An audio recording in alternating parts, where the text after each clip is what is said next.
Now, welcome to the Citi Newsroom. On today's edition, we're looking at the level of impact of the spillage of the Akosombo Dam on residents affected in parts of the Greater Accra region and in the Volta region.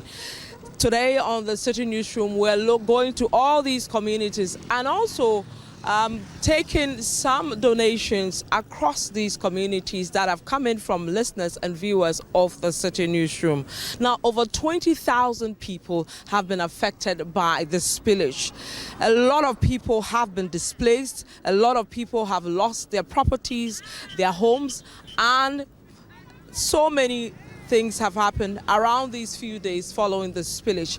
We'll start with areas around Sokpoe, and my colleague Richard Sky has been looking at the level of impact in some communities. Also, we are bringing you sights and sounds from donations that have come from people who listen and watch Citi FM and Citi TV. So, Richard Sky, take it.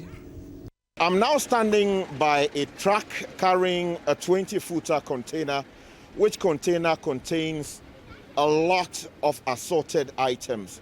There are people who are helping to pick the items out or to offload the items from the container. We're talking about workers of 97.3 Citi FM.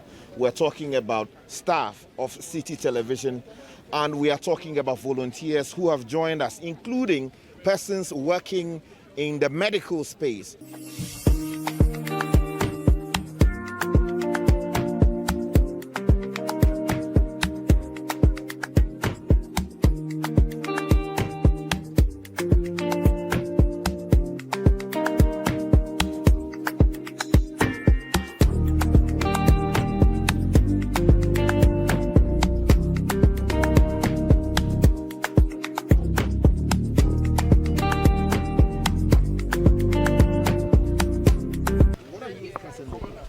So currently we are sorting the medications out, since we are going to divide ourselves into two different groups so that we can reach out to all the victims. Yes, so that's what we are doing. We are sorting the medications. Okay, and what kinds of medications? So we have medications from anti-malarials to hematinics to antibiotics to analgesics. All of these are some of the medications that we have brought in. So we would interact first with the local people, and then we know exactly what is wrong with them, and then we can serve them whichever that is required. So if you can hear in the background, you are hearing local announcer tell us that we are welcome to Sokpoe here in the Volta region of the Republic of Ghana, and basically telling us that we are welcome. Preparations have been made to receive us here in Sokpoe in the Volta region. Now you can see local people who are essentially victims of the flood disaster that we are talking about, seated and waiting patiently for the support that we are bringing in from Accra. On behalf of our leadership, we are here to give you your portion of the meal that we decided to donate to the children within the affected areas of the spillage. Thank you.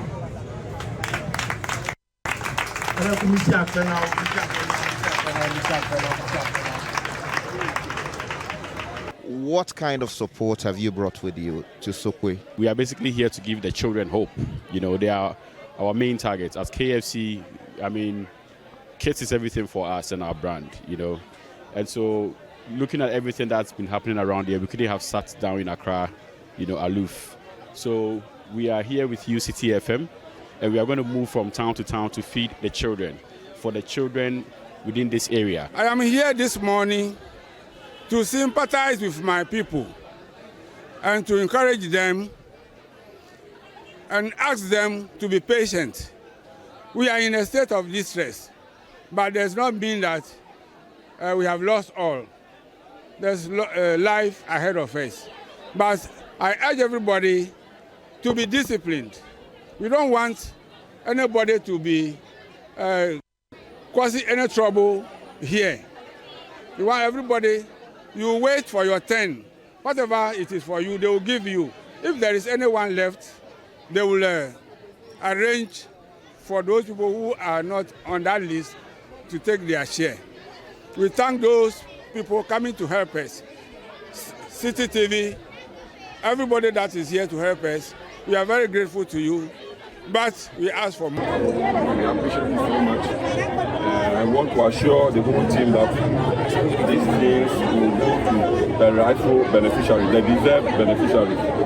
There's always the perception, and in reality, there have been practical realities of things being this way, and then usually we, the elders, pack them somewhere and just give it to a few people. But you can see a lot of people are already here. These things will not move anywhere until all the people deserve will get it. We have come to the Sokpoe township here in the Volta region to see at first hand what exactly the devastation is here following spillage of excess water from the Akosombo Dam. And one of the members of the local committee here has brought us here. This will be our starting point, but let me just give you an idea of where exactly we're talking about. So this appears to be a cluster of houses. You have a house to the left, or a number of rooms to the left, and then you have a number of rooms to the right. And then you have what appears to be a self-contained house directly in front of us. Next to the self-contained house, you have at least three, latrines that have been inundated by floodwaters coming into this particular space. And it would seem that the water, if you look at the water, it would seem that the water is seriously polluted with all kinds of things. The water is not clean, it looks dirty, and you can tell that it is full of human excreta. We are now going onto the boat to see what we can see for ourselves. The stench coming in from this water is horrifying.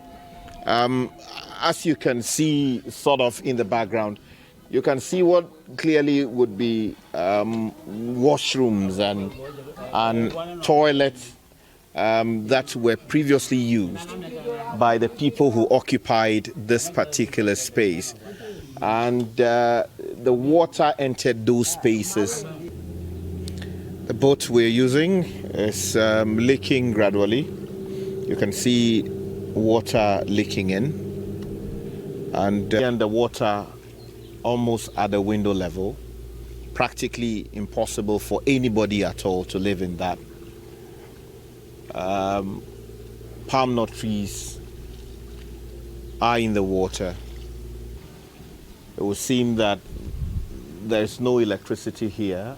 The ECG must have taken precautions to terminate further supplies to this particular area in order to avoid possible electrocution. Now we can also see mud houses that have completely submitted to the force of the water. So this is a mud house, roofed with thatch, gave way immediately after the waters rushed in, and you can see the ruins. Houses have been spared the rage of the water, so you can see some of those mud houses, but clearly these are houses almost giving way. You can see this one too, water at the base. And you can see plastic bottles and plastic bags on the water. All of these things have polluted the water. Now, the people traditionally relied heavily on the water that runs through their community, the river that runs through their community. But as you can see, there is no imaginable way they can drink what is here presently and feel right or well thereafter. Certainly, cholera must be lurking in there in a truly concentrated way.